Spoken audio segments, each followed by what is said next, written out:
Okay, I'm going to show you around how to use the 5e D&D character sheet that we provide. So, after you make a new character sheet, you're going to have nothing on it. And the best way to make use of this is to start by giving yourself a class. Maybe I'm a rogue. Great. I'm Arcane Trickster. Perfect. You can select some hit dice. I don't know what rogue has off the top of my head, but just to show you the basics, you can multi-class by adding more classes here if you need. Yeah, let's say I'm an elf. And we'll start at level 3. You can see already by changing the level that it's going to change your proficiency bonus right off the bat. So there's a handful of pre-calculated items. You can usually tell if they're blue, a blue number. So let's go ahead and do some kind of standard array here for my dexterity.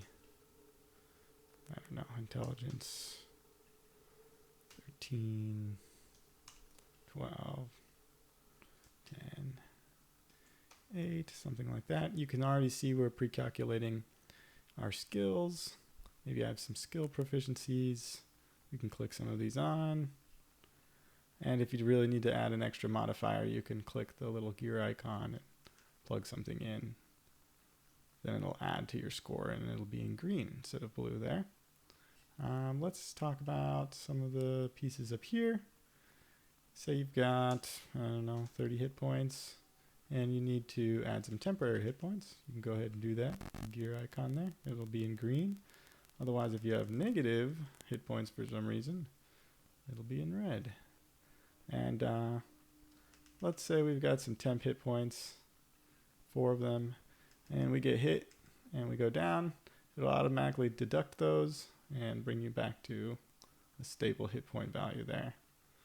We can put our speed, I don't know, 30, probably something like that. Our initiative, you can put values in most of these things. This is another place you can put your hit dice in total if you'd like. Depends on if you're multi-classing. It can be better to keep it over here. Let's see, got some saving throws. Now let's talk about attacks and spell casting. Let's see, I've got a dagger. Don't need to worry about range, duration. Attack bonus, we've got this interesting thing called magic numbers. So if you don't want to always calculate it out, you can write dex, which will show up here, plus your proficiency, some magic words. So they're based on your abilities here. And also you can use pro for proficiency bonus. And then if we need to add some other number, say we add 4 on top of that, go ahead and press enter. That'll calculate out a magic calculation, dex plus pro plus 4. So this will improve automatically with your dexterity and your proficiency, which is pretty convenient. We don't have that, however, yet for damage type. It's a little bit more complicated of a value. You might want to put in what kind of damage type it is. Anyway, you get the idea.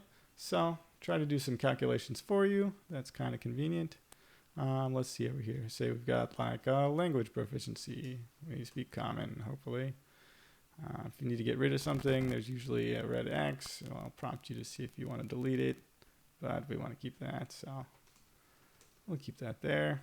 If you've got other class resources that you need to keep track of, there's another spot over here.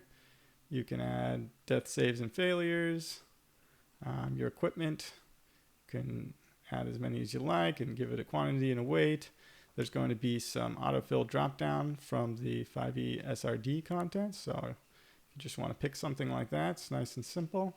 That'll also happen for the feats and traits here. I don't know, let's see. Just type in something here. Fast movement, there we go. Or unarmored defense, that might be something you might use. You can select if it's a class or a race feat, just for your own convenience. That's pretty much what's going on this page. Let's move on to the background. You can type in all your information about your backstory, allies, some other info. You get it. You've seen a 5e character sheet. And now onto the spells page. You can change what your spellcasting ability is on the fly if you need to, and it'll automatically adjust your spell attack bonus and DC. What else? Yeah, let's see. Let's add a spell in here. Maybe some kind of cantrip. Detect magic. There you go. It might not be a cantrip, but it'll autofill with any kind of spells that you need right off the bat. You can add more, whatever you like. Autofill with the SRD content or just write in your own. We like to support as much home brewing as possible. But yeah, let's move on to settings so you can see what's going on here.